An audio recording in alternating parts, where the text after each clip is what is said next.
Juliet, I know I make enough money, but for some reason, by the end of the month, I don't have it. I'm paid well, but I am always broke. This is a constant and a very common statement that I hear with my clients and with other people that I interact with on a day to day basis, and that's what I want to talk about today. Hi, my name is Juliet Odhiambo. I'm a personal finance coach, and I help individuals like you to have a healthy relationship with money.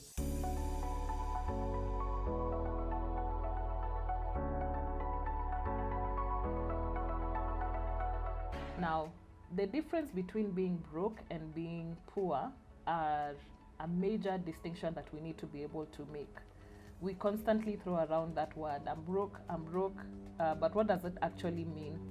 To be poor means that you can't even, have food to eat, or for sure you just don't make enough to cover your living expenses, especially the main needs that you have. Having a roof over your head, having food to eat, being able to take your children to school. If you cannot do any of those basic needs, then you can be categorized as poor. But broke means that you actually make enough, but for some reason it doesn't sustain you as far as you think it should. The stretch of your money, it doesn't go as long as it potentially could or it should. And that's what I want to talk about. I want to talk about you who makes enough money, but for some reason it just doesn't last as long as you think it should. Now, some of these things might rub you off the wrong way, but be conscious and have just an attitude of learning so that you can get the few things that I want to talk about today. There are different potential reasons that make you broke, and some are highly influenced by your habits and your behaviors around your finances. Number one reason why you are potentially broke is because of impulse buying. Impulse buying is a very common phenomenon. You have no intention of buying that dress, that trench coat that you saw on Koinange Street, but because you were there and because you have money in your wallet, you just pause and you make that purchase. What does that do? It means that you have created a shortage in your finances. You have created a limitation within what your money was supposed to do and what it is currently doing. So of course, by default, then that money will not stretch you as far as you wanted to stretch out. So the solution for impulse buying is practicing delayed gratification. Delayed gratification means that you give yourself some period of time before you make a purchase, especially if they are big purchases, but more so if they are small, minute purchases that you think will not cost you much. Those impulse buying have a ripple effect in how much money then you have to spare to do the things that actually matter. Number two, you are attracted to sales. If you're attracted to sales, this means that in your mind and in your psyche, anytime you see 50% off, that is an opportunity. That is an opportunity that you cannot let go to waste, even if that thing that is on sale is actually something you don't need. This is problematic because, again, you are purchasing something that you had no plan to purchase. It reduces the amount of money that you have, which is what we are referring to as being broke. It really minimizes how much money you had to spend on the things that actually matter. The sales are great. For example, if I was going to buy for myself, I had intention at the beginning of this year to get myself a new laptop, and so because I have that intention, I'm always looking on the sites, on different shops, on where I can get the best sale, because I already have a budget. There's this specific laptop I'm trying to get, and I know this is how much it will cost. If within the year I'm able to find a sale and that laptop is 50% off, 15% off, then by all means take advantage of that sale. The problem becomes the problem comes in when we spend money that we had no intention of spending. So what has attracted you is just the 50% off, or buy one get one free, and all these things that now motivate you. These are marketing gimmicks, which we'll talk more about, that influence and shape your your spending patterns. And so if you're attracted to sales, this could be a big reason why you're constantly finding yourself broke. Number three is not having an emergency fund. So there are two types of emergency funds that I talk about with my clients. Number one is an emergency fund that is an insurance against job loss. And this is highly dependent on your monthly expenses, You build up that fund and you store it away until you lose your job. That's the only point at which you're supposed to spend that money. The other kind of emergency fund is for day-to-day emergencies that can occur that can disrupt your budget. Oh, I lost my phone, my washroom broke down, my car broke down, my sister has been admitted in hospital. All these random emergencies that occur that we could not have seen coming. So you need to have a fund to be able to cater for those things. If you do not have, what happens is that you end up borrowing. You end up borrowing and you're stuck with a loan to pay for maybe the next 6 months, the next 1 year, depending on how much money you ended up borrowing. What that does is that within this period of 6 months is that you have a shortage of money, because money that you should have been using to cater for your living expenses is now being used to pay debt. And you're stuck. You can be stuck on that debt cycle if you continuously borrow to cater for emergencies. So the solution for this is to build an emergency fund, make that a priority financial goal, to build these two types of emergency funds that will then keep you at a financial cushion. It will give you a financial cushion for your living expenses. The other potential reason why you're constantly broke is because you're not organized. You're disorganized within your home.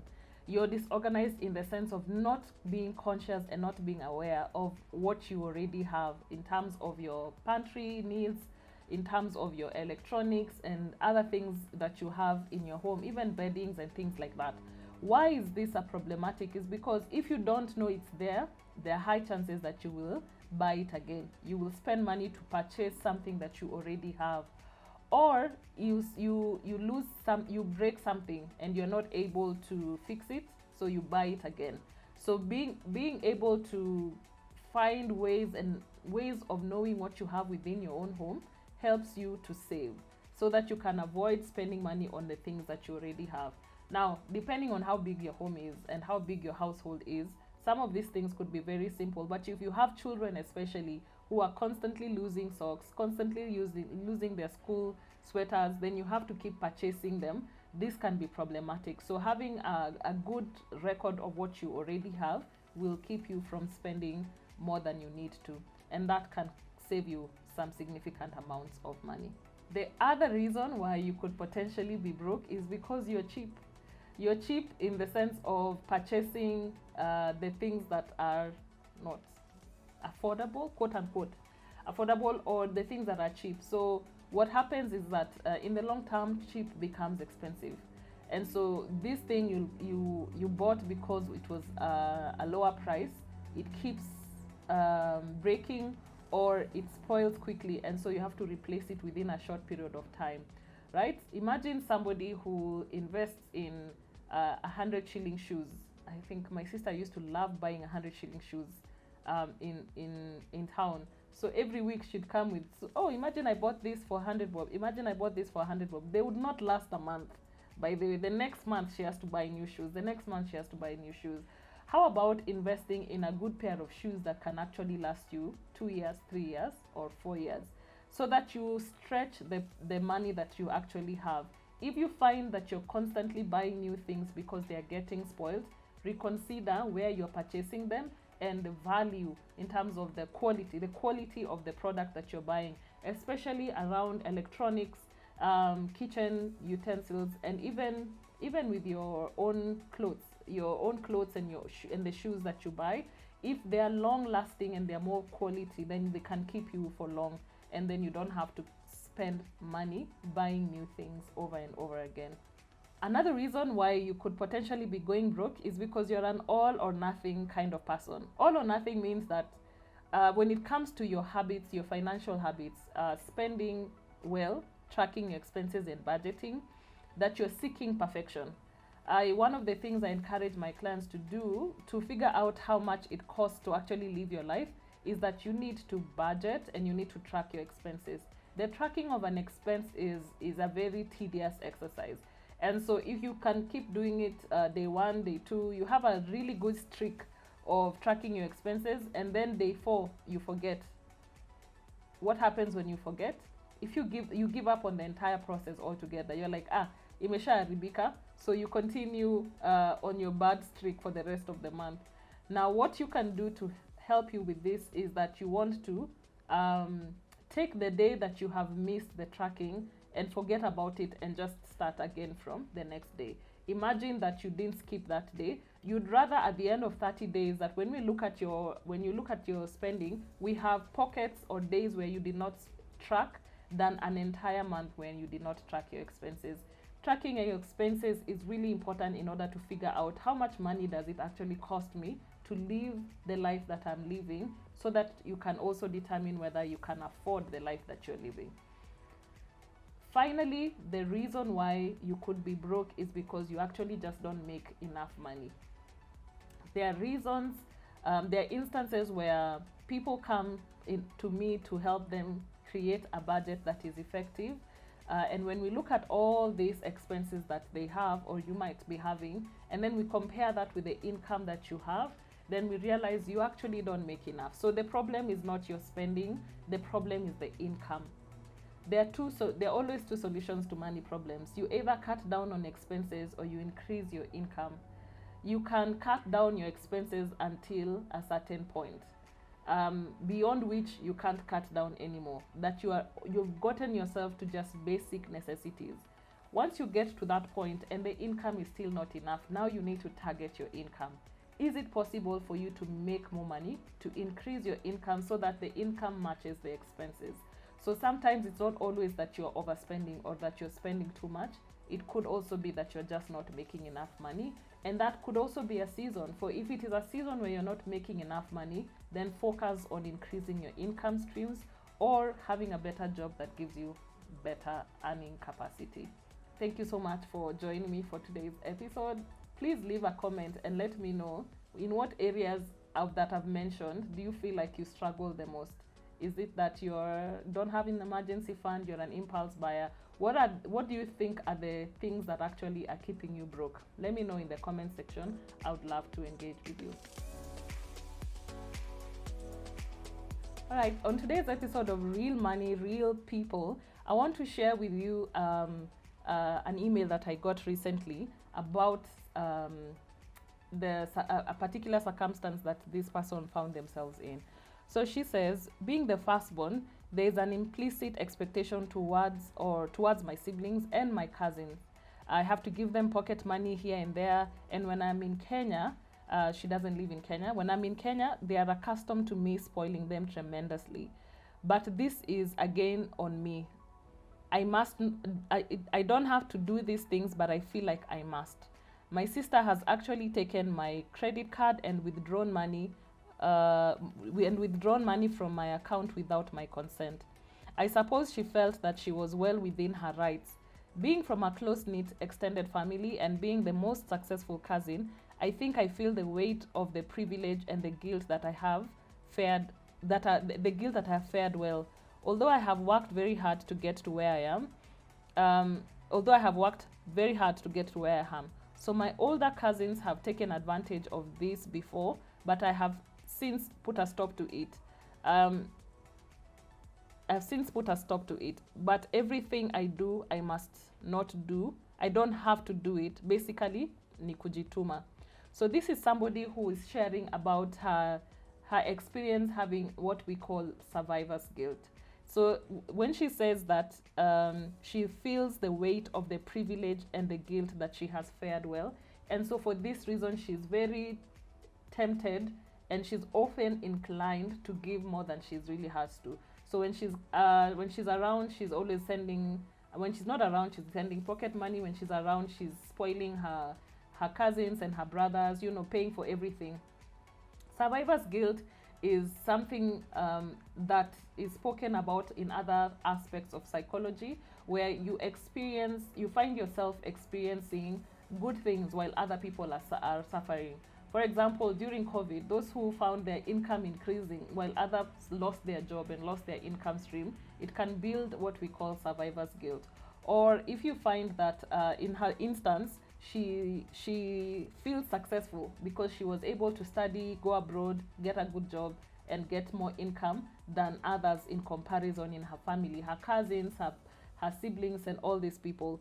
And so because of that, she has that guilt that she's the one who is successful, so she must take care of all the expenses that are around there. This can be problematic into your financial health, because if you don't have certain boundaries, then you are unable to even create and build your own financial goals. And if you're not financially healthy, even the people you purport to be helping, you will not be able to help. So in such an instance, you need to be careful, first of all, to understand why do you have this guilt? Why do you have this survivor's guilt? Why do you feel like it's unfair that you are privileged while others are not? Because once you understand the underlying motivator, the underlying emotional trigger, then you might be able to come up with a solution. Secondly, you want to create a financial plan. This financial plan is a boundary that you create for yourself. So first, you know that with my money, I want to be able to accomplish A, B, C, D. After you're clear of the things that you want to accomplish and what it will take you to accomplish them, then you can say, then my expenses, this is what I want to cover within my expenses. And within your expenses is the amount of money you send home and the amount of money you spend on family, on gifts, or taking them out and things like that. So the initial step you have to take is to build a boundary for yourself, and then extend that boundary to other people. Once you are accountable to yourself, then other people, it can be easier for you to communicate that same boundary to other people. If you're suffering from the same kind of guilt, let me know as well in the comment section, and we can talk about the different strategies for managing it. Every situation is different, and even the circumstances that she finds herself in might not be the same circumstances that you find yourself in. So let me know in the comment section, and we will take it up from there. On today's journal prompt, journaling can really help you unearth what your relationship with money is. Today's journal prompt is on gratitude. And the question I want to encourage you to take a minute and just answer with 3 to 5 sentences is this question: how can developing an attitude of gratitude affect your money perspective? How can developing an attitude of gratitude affect your money perspective? This journal prompt is to help you identify areas where you might have more than others, and develop that gratitude and see what ripple effects that can have generally on your entire outlook with money.